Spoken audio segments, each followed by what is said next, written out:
Hey, everybody. Welcome back to Stats and Chats. I'm Jason. And I'm Bella. This week we'll be talking about the Hungarian Grand Prix, 10 questions going into NFL training camp, and so bang, bang, boom. Let's get started.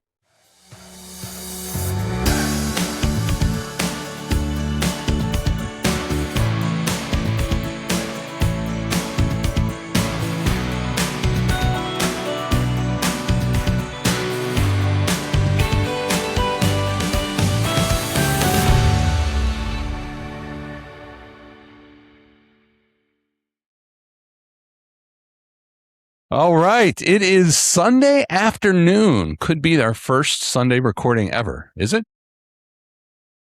I don't know. I think it is because we definitely have never done it during football season. Yeah. So, yeah, Sunday afternoon. So, a few technical difficulties over the week, but so much going on, and we wanted to make sure we took some time to catch everybody up. So, Sunday afternoon, a lot on the agenda. Let's just run through a few things that we've missed over the last week and a half, and then we'll dive into our big topics for the week. Sound good? All right. First off, it's been a week now, but we have to talk about the World Cup final. Obviously, Spain emerged victorious, 1-0 over Argentina, scoring their one and only goal in extra time. The win makes Spain both the men's World Cup champion and the women's World Cup champion. So the world of soccer is currently owned by the country of Spain. Congratulations to them. Some fantastic ratings. All of the records basically broken. 62.8 million U.S. viewers for the final alone, the most watched World Cup final and most watched soccer telecast in U.S. history. In other sports news, the British Open wrapped up last weekend at Royal Birkdale. Ryan Fox won his first major with a one-shot win over Cameron Young. Scotty Scheffler ended up finishing fourth, tied for fourth. And then just yesterday in the WNBA, Team Spoon beat Team Coop 129-122 before a record All-Star crowd of 19,783 in Chicago. So they are past the midway point in the WNBA season. All right, you want to dive into the topics? Sure. Sweet. So this week I'm talking about the Hungarian Grand Prix, which happened literally this morning. But Lando ended up taking pole on Saturday, stopping Hamilton and Ferrari. But on the start of the race this morning, lost that lead to his own teammate. So Oscar took the lead in the first part of the race, lost it for a minute, got it back. Looked like McLaren was going to go 1 and 2, but then on lap 56, there was a gearbox failure in his car. Horrible, man. Horrible. Piastri looked like he was going to take it for the first half of the race. But then there was a virtual safety car and Norris was back in the lead. But he eventually won by over 11 seconds over Max, his first win of the 2026 season. So it's good for him. Some other notes from the race: Russell's car had a stall on the opening lap. So just off the start, dropped 12 places before the race even started. Crazy.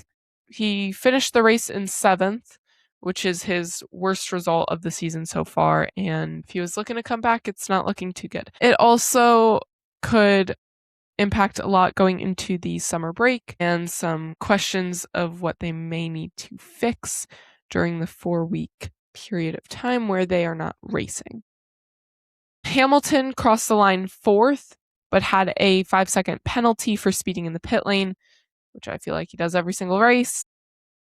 So he dropped to 5th, and his teammate, Leclerc, got 4th.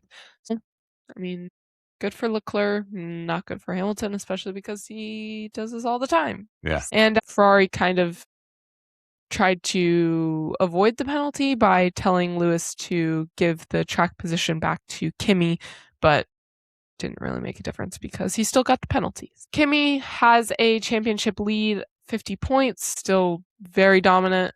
Russell has now just scored 7 points in the last 4 races combined. So not looking very good for him either. And then another little note, both the Cadillac cars retired again. This is their second time this season where both of their cars have not been able to finish a race. Not looking too good for them.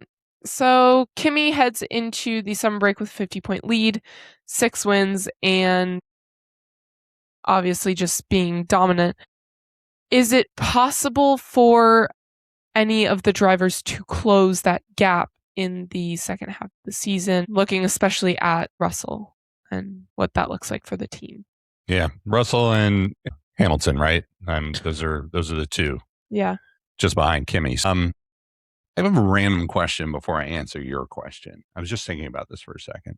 So it's the second time in 12 races that the only cars with Cadillac on the car were not able to finish the race. The only ones. Yeah.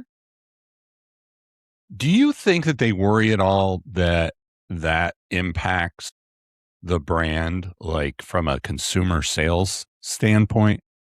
Like, is anybody seeing that? Like, I don't know that they can't even finish a race, much less win a race. I don't know that I want a Cadillac. Like, is there a concern that there's any human being in the world that's watching that and is influenced by the fact that both cars can't finish a race? I mean, any human being, yes. Enough to make a difference in their sales, probably not. Yeah, probably right. Probably right. But I just like find someone, yeah, I probably, feel like, but also like we're not driving F1 cars on the streets. Right. It's a little bit different. Yeah, of course. I mean, I'm not saying it's logical. I'm just saying it's not a great look if you can't get your car across the finish line, like one of them. Yeah. One of the only two you have. So anyway, just a random thought. Anyway, back to your question. And, I feel like we've talked about some version of this over the last month or so, pretty consistently. So I did a little bit of extra research, especially since we're at the midway point. And they're taking 4 weeks before they race in the Netherlands. So the biggest deficit ever overcome using this point system, right, is 40 points. And it has happened once. Sebastian Vettel was driving for Red Bull in 2012 and overcame Fernando Alonso, our friend Fernando, who was racing for Ferrari at the time, by 3 points by the end of the season. So he was down by 40 going into the break, came back, won by 3. He had 4 straight wins coming out of the break. It was not the first race back. It was the second, third, fourth, and fifth race back, and cemented the title the last race of the season. So that's the biggest spread, and this is 10 points more. The reality is 50 points is 2 wins. 2 wins by one person and outside the top 10 for the other person. So is it possible? It's possible. I mean, Kimi has a DNF in 1 race, right, this season. I think 1. But man, all those early wins that have racked up this lead make the reality very, very difficult for Hamilton to be able to do it. So Hamilton is actually closest. Yeah. He would need to beat Antonelli by an average of 4 points per race for the last 12. And I said it last week, and I'll reiterate it this week. I think Antonelli's in the driver's seat. He's overcome the biggest adversity.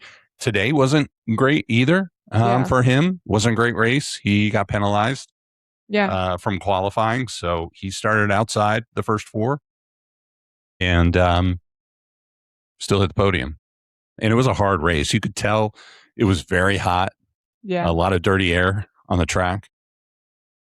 And the drivers, all 3 were exhausted at the end, 70 laps. So, I think we're going to see the youngest F1 champion ever this year. Yeah. No, I agree. I also think I've said this before, but like, not only do the 6 wins that he had like right at the beginning, not only does that help, but the fact that he's consistently on the podium when the other 2 people on the podium are changing every single time. Yeah. In order to beat him, you would have to be winning. Yeah. all Yeah, the time. right. And he would have to be doing badly, because the problem is not the problem, it's a great thing, but Kimi's always on the podium. Nobody else is always on the podium. So, like today we had Lando and Max. They're not close to him in points. No. But it's preventing the people that are close to him in points from getting closer. So it doesn't really matter if Kimi's winning or not. It just matters that he's consistently on the podium while no one else is. That's right. So yeah, that's absolutely right. Outside of that, the one thing that I'm thinking about looking forward to when they come back in a month, McLaren is waking up. Yeah. And both cars. So Lando got a new package on his car for this race. Piastri didn't get it yet, so he'll get it during the break. But both cars were very fast all weekend. And obviously, and Lando won, and it wasn't close. Yeah. So this is the second weekend in a row with the same three drivers on the podium, just in a different order. Yeah. Right? I expect more of that in the second half. And so to your point, but I also think the tracks do have something to for help sure with it, because the track that they were just on has like a lot of turns in it. Yeah. So that's also not great for Mercedes, because they thrive on straights, because the turns don't take away any energy from overtake mode, which they use on straights. So yes, I do expect McLaren to be faster than they have been, like not 8th place all the time, 6th place all the time. Yeah. But I don't think they're going to be on the podium all the time. Yeah. I still expect to see that change a lot. I think it's going to be really interesting. I think their car is definitely faster. Yeah. Lando knows how to win. Frankly, Piastri knows how to win. He just had bad luck today. He was, even without the upgrades. So I think it's interesting. I saw Hamilton's interview after the race. Yeah. And he was distraught. I mean, he's been outside that podium 2 weeks in a row now. Yeah. And he's had the car to do better. Yeah. And he put it on himself. So I give him great credit for that. But I don't know, man. I mean, it's hard to bet against the reigning champion. Yeah. In Lando, especially if they've got the car right. And he's learned how to drive it with the new changes to the cars. Antonelli's got the lead, and he's come back from adversity now a little bit. Yeah. So he's shown that resilience. I mean, Max just continues to figure out ways to get to the podium, even with a car that he is clearly not happy with and is not 100%. Yeah. Lewis is chomping on the bit and on everybody's heels. I think, and Russell just keeps having bad luck. So I think it's going to be a fun second half. Yeah. And I think we're going to have more than, the first half was just Mercedes and everybody else for the most part. I think it's going to be much different in the second half. And I think it's going to be really exciting. I still think it's going to be really hard for Lando to catch up, though. Oh, it'll be hard. But it'll be fun to watch him try. Yeah. But realistically, it's like a 90-point deficit. Listen, I think Kimi's going to win. But I think it's going to be really fun to watch the competition. Yeah. Nobody's giving up, which is cool. Something to look forward to. Yeah. In a month off, man. Summer break. It's like they're students. Yeah. Nice. Good for them. All right. Are you ready? Yep. Are you ready? Yes. Are you ready? Yes. Are you ready for some football? All right. It is time. NFL training camps are open for business. Chicago Bear QBs reported yesterday. All looking sharp. All right, so the camp calendar, Seahawks rookies reported first on July 17th. All 32 teams will be in by July 28th, so this coming week. Cardinals and Panthers vets report on the 22nd, so just a couple days ago. And that's because they play the first game of the season, the Hall of Fame game, in just a couple of weeks, August 6th in Canton. Top 10 questions is what we're doing today. The top 10 questions going into NFL training camp. You ready? Yep. So it's going to be a little bit of a quick hit. I'm going to go through each question. Yeah. And you give me one or two things that pop into your mind. Okay. Well, I won't hold you to them. Okay. It's like rapid fire. Okay. Are you ready? Yeah. All right. Number one, the Chiefs' entire season. So Mahomes confirmed Friday that he is cleared to practice and to open camp after tearing his ACL and LC. And he's still managing the knee. Can he drag Kansas City back after a 6-11 collapse last year? Their first missed playoffs since 2014. A reminder, Kelsey's back for one more, so this will be his last ride. Do they get to the playoffs? Do they win the Super Bowl? I think they'll get to the playoffs. I don't think they're winning the Super Bowl. I agree. I agree on both accounts. They will make the playoffs. They will have a winning season. They will not win the Super Bowl. All right, number two. When does number one overall pick Fernando Mendoza start a game for the Las Vegas Raiders?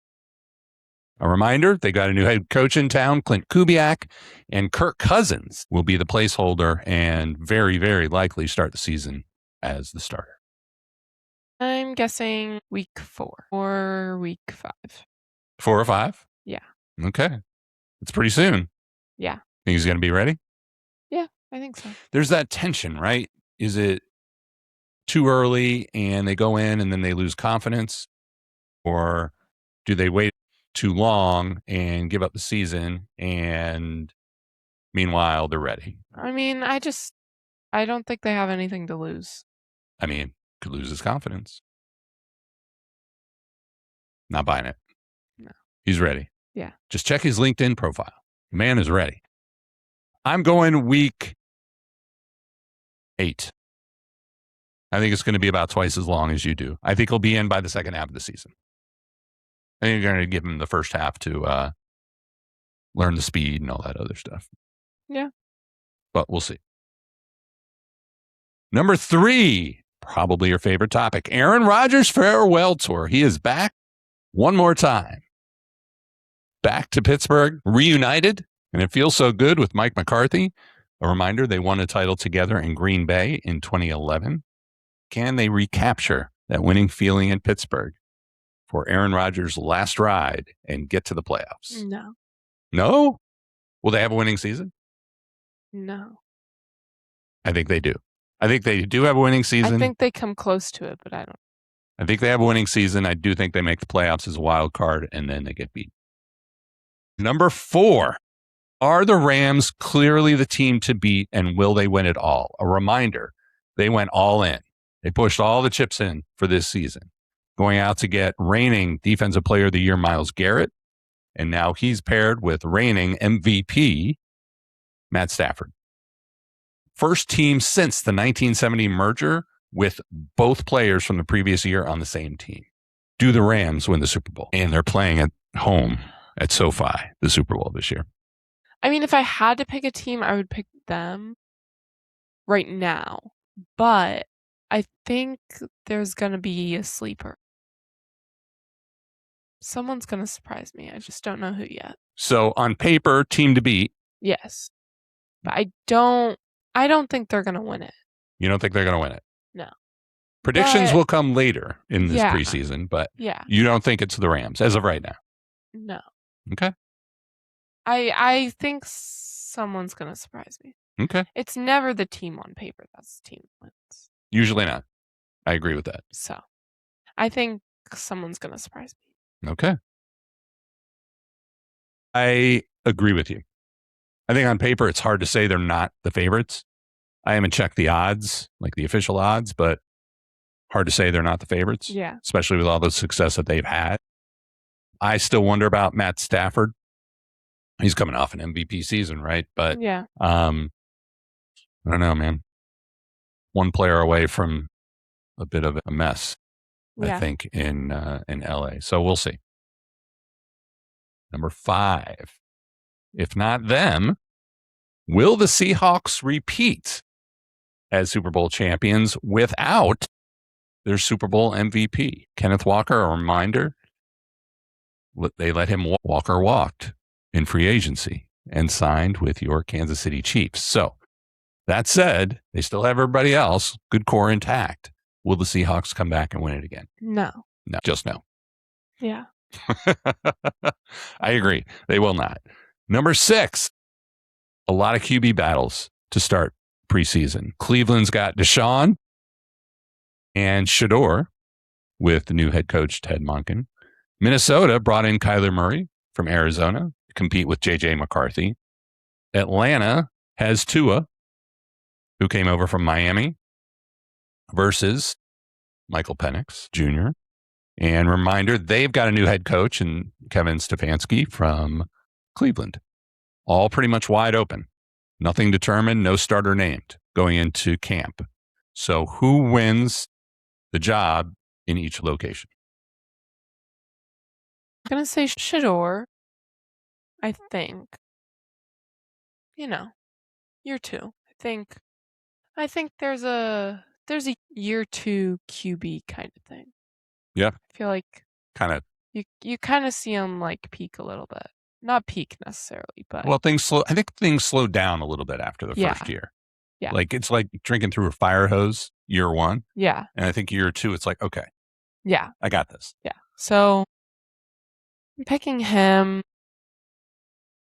Minnesota's tricky.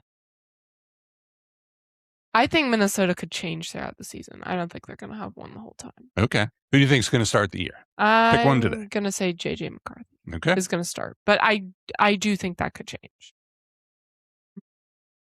Atlanta, really no clue. Okay. They're not a great team, and they have a new head coach. I don't know what's going on over there. So I'm not even going to try. Okay. No confidence and just kind of disappointed in the whole program. Yeah. Okay. I mean, Tua's good. He's just little. He is short. As a QB, you don't want to be little. You can be good, but you're way more likely to get injured. So it's true. It's actually true. I don't really see him making it through the season as their number 1. So I also think theirs could change. Okay. If he gets injured. So Tua to start. Yeah. But not high hopes. Yeah. Okay. Fair enough. I'm actually going to go with Deshaun Watson to start the season in Cleveland. It's going to be a fun year in Cleveland. Minnesota, I'm going with Kyler Murray. I don't know, man. JJ had a rough year 2. Last year was year 2 for JJ. And after he came out and beat the Bears in week 1, it all kind of went downhill after that. So I think Kyler Murray's got a little more confidence coming in. And I think he wins the job to start. Consistency and not getting injured is going to be the big deal for him. And Atlanta, I agree with Tua to start. I agree with what you said. Unfortunately, both quarterbacks are injury prone, which, again, I really wonder. Why are you doing that? Well, why did they do that? And why did they let Kirk Cousins go? So I don't know. Yeah, Great questions all around. I don't understand, but Tua will start. I don't think Atlanta is a bad team, actually. I think they've got a lot of strong a parts. Bad team when Kirk Cousins was. And I will tell you what, Bijan, although he's got a second running back in the backfield with him this year. So, but anybody that had Bijan on their fantasy roster last year was pretty happy. So, well, I don't think they were a bad team last year. I just don't know what's going to happen with their quarterbacks because that's kind of the center of your whole team. And if you can't score any points, then it's kind of an issue. Yeah. All right. Number 7. Let's just talk about the Arizona Cardinals for a second. They released Kyler Murray, who we just finished talking about, went to the Vikings. So their QB room right now is Jacoby Brissett, Gardner Minshew, and rookie from your Miami Hurricanes, Carson Beck. Brissett reported, but he's seeking a raise and has taken 0 reps so far in camp. They've got a new head coach in Mike LaFleur, who will not name him or anybody else the starter. Who ends up starting week 1 in Arizona? I think their starter is going to come down to preseason and how well each of them does preseason, but I actually could see them starting back. He's a rookie, but he's got more experience than other rookies. So I think that'll help him a little bit, but I just think he's a good quarterback and likes the game. Yeah. Wants to play. Hungry. Yeah. Yeah. He'll be hungry to get on the field. Yeah. And not worried about his contract. Yeah. Yeah. I think, what I will say is Beck was in college for 6 years. So he's a little older for a rookie. And he played for 2 different programs. So he's got experience that an average college QB being drafted they don't all necessarily have. That said, I think Brissett, I think they come to an agreement. I think Brissett starts the season. He's got the experience. But I think if he doesn't perform, I could see Beck getting some snaps. But we'll see. Number 8, a lot of star wide receivers were on the move in the offseason. So A.J. Brown from the Eagles to the Patriots. Jalen Waddle went from the Dolphins to the Broncos. One of our favorites, DJ Moore from the Bears to the Bills. And Mike Evans now with the 49ers. Which wide receiver will have the strongest year? And I'm talking just wide receiver, not team, as far as stats are concerned. A.J. Brown. A.J. Brown. I don't think the Patriots are going to have the season that they had last year, but I don't think it's going to be bad either. And when looking at all of the teams, you have to have a good quarterback to have a good wide receiver stat. So I just think they also have the best quarterback at the moment. I mean, Josh Allen's good, but he didn't have a very good season last year. So I also feel like DJ Moore is just kind of there. Like, he has good games, good times, but also sometimes it's just like, it's inconsistent. So yeah, I don't know. I feel like he's gotten a little bit of a bad rap for that, but obviously we were watching the Bears games very closely, and there were a couple of plays where it definitely looked like he stopped. Yeah.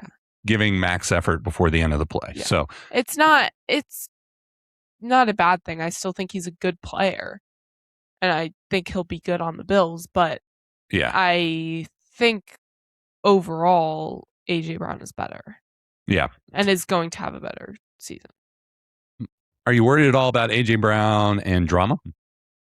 No. Because there was quite a bit. I mean, there was quite a bit in Philly. I mean, he was throwing Hurts under the bus. Yeah, but I feel like it's going to sound bad, but Philly is also like drama. Like they're just like. You think? Not necessarily just the team, but like they're just all over the place sometimes. Yeah. Good team focus wins a lot, but like it was a little inconsistent last year. Not structured. Yeah, it was a little as some other teams, and I also feel like the Patriots are very no nonsense. They're like, yeah, we're here to win. Yeah, we're gonna play hard. We're gonna win. If you don't like that, you can leave. Yeah.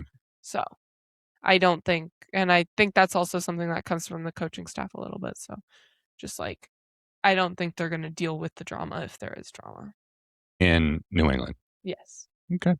I think it's tough, man. I think all 4 of these wide receivers actually have the potential to have great years. I think all 4 teams are playoff contenders, potentially Super Bowl contenders, all 4. I think, man, it's really tough. I could almost see Waddle having the best season of the 4 because I think Bo Nix is no joke. And I think Waddle can go in as a number one. And man, they score some points. That offense is potent. That's a Denver offense. It's modeled after the old New Orleans offense with Drew Brees. And I mean, Brees had yardage records, scoring records. And I could see that happening in Denver. And I could see Waddle being a big part of that. So if I had to guess one today, I would say Waddle. I do think, the Bills are moving into a new stadium this year. So I think there's going to be a little extra energy with Buffalo and a little more urgency for Josh Allen. Again, another disappointing finish to the year. So I'm going to go Waddle first and DJ Moore as number 2. We'll see. Be exciting to watch. Number 9, injuries are already hitting. So the Panthers edge Nick Scorton already tore his ACL in a practice on Thursday, unfortunately. So that ends his season. There's free agent Tyreek Hill is still out there, but has no power in his left leg at all after dislocating his knee last year. The Giants' Malik Neighbors timeline to return is still unclear. So which injury is going to be the most impactful of those 3 going into the season? The ACL tear at practice is not. So I would probably say that. Yeah. But you think Tyreek Hill gets back into the NFL this year? I think so. He should. I think he should. Yeah. It's just going to depend. Yeah. Well, yeah. But I do think he should. So I think I think he does. And I think that could be the most impactful because I think he overcomes it. So I know, all the reports are, and he's posting on social, like he's working hard, right? Yeah. It's not, obviously he's no longer with the Dolphins.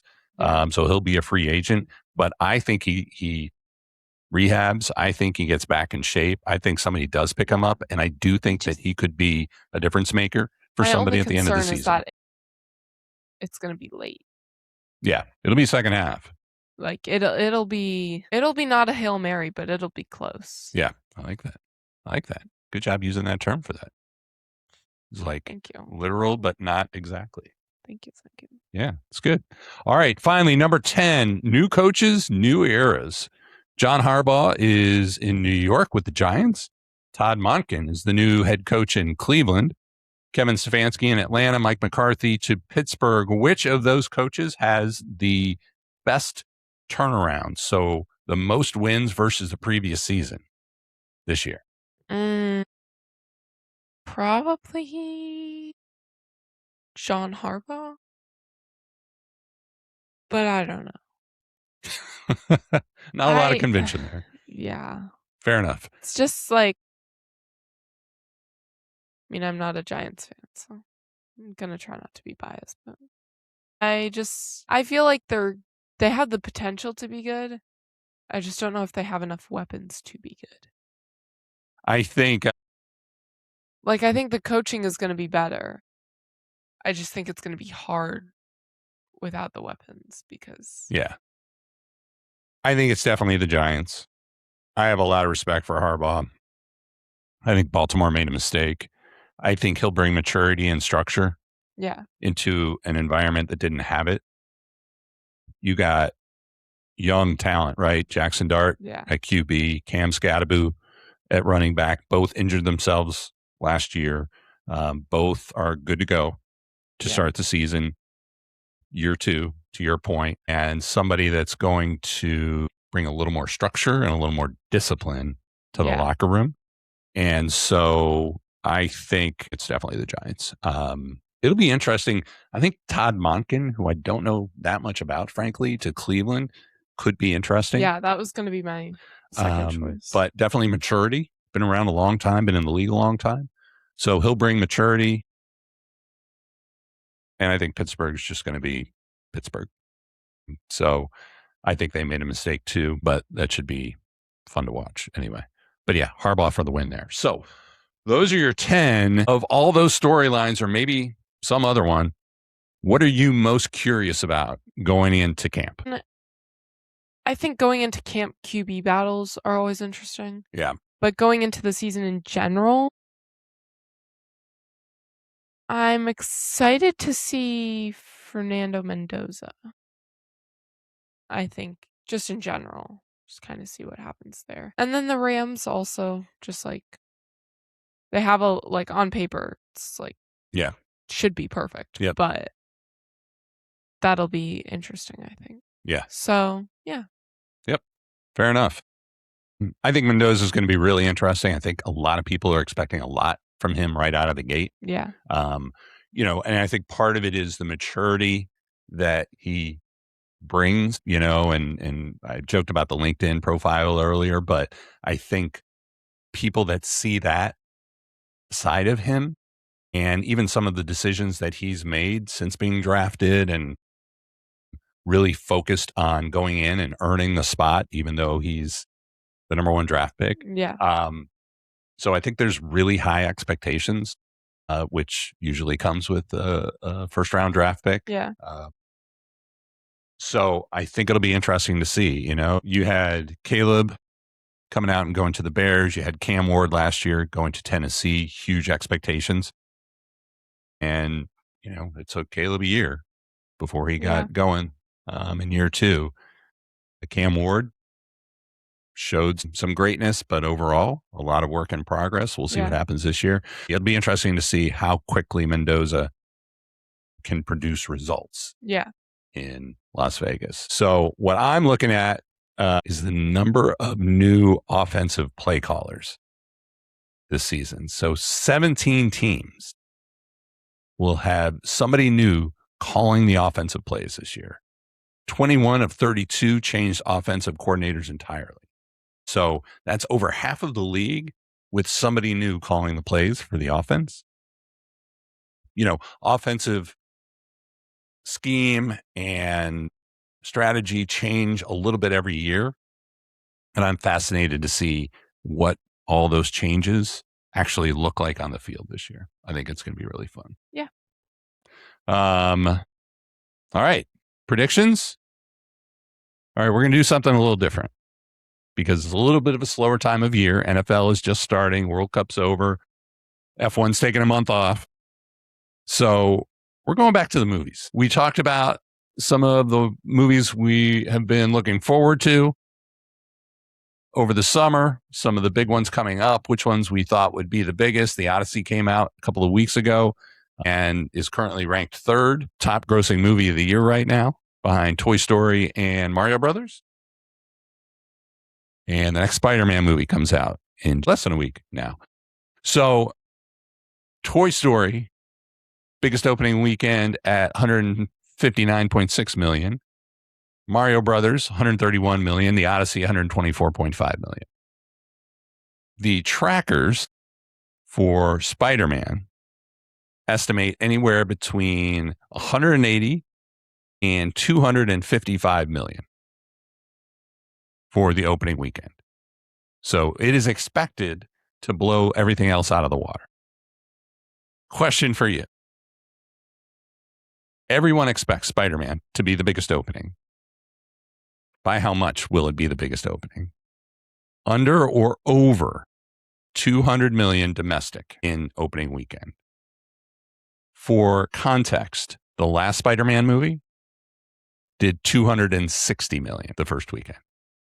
So will it be over or under 200, keeping in mind the numbers from all the other movies this year and the fact that most of the IMAX theaters are still going to be showing The Odyssey.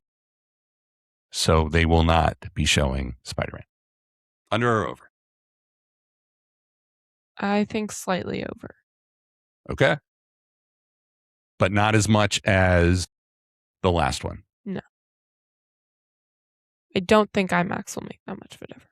No, you just think it's not as anticipated as the last one? Yeah.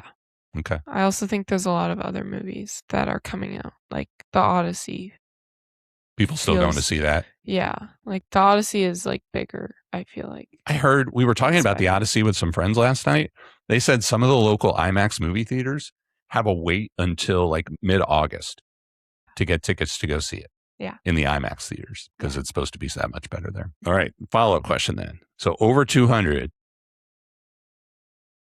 Deadpool and Wolverine opened at 211 the first weekend. Mm-hmm. Will it beat that? I think so. Okay. By a little bit. A little bit? Yeah. Yeah. Are you excited to see it? Yeah. I like Spider-Man. Yeah. Spider-Man and Ant-Man, those are my favorite. There you go. Cool. Good deal. I agree with you. I'm going to go 225. You want to bet something? No. No? No. Loser washes the other one's car? No. You're way pickier about your car than I am about my car. Thank you. I appreciate that. It's a good compliment. It's not a... All right. That is a wrap for our show. We are going to take a little bit of time off now because it's the end of summer. We got a big swim meet next week. We're going on vacation the following week, and then school kicks off. Are you excited? Yes, she's thrilled. Sure. So, and we're celebrating a couple of family birthdays as well in the middle of all that. As always, thank you all for listening and spending the summer with us, talking about sports, talking about life. We're excited to be back in a few weeks. You want to take a song? Yep. Make sure to follow, like, subscribe, leave a comment. We love to hear your feedback on Instagram, Threads, YouTube, Spotify, Apple Podcasts, which if you're listening to this, you're probably already doing one of those. So go tell a friend. Thank you so much for listening. Bye.